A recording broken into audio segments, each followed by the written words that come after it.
తిరుప్పావై 27 పాసురము. భావము: నిన్ను ఆశ్రయింపని వారిని కూడా వారి మనసులను మార్చి నీకు దాసులైనట్లు చేసి విజయాన్ని సాధించగల ధీమంతుడా ఓ గోవిందా!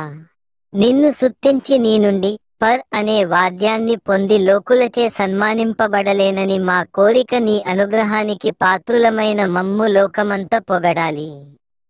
మేము పొందు ఆ సన్మానము లోకులందరూ పొగుడునట్లుండాలి.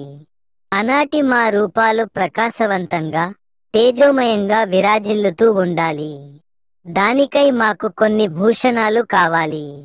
ముంజేతులకు కంకణాలు కావాలి. భుజములనాలంకరించుకొనుటకు భుజకీర్తులు కావాలి. దండలకు తోడవులను ఇంకా ఎన్నో ఆభూషణములను నీవనుగ్రహించగా మేము ధరించాలి. సన్మానమొందాలి. వీటన్నింటిని ధరించి ఆపై మేలిమి చీరలను కట్టుకోవాలి.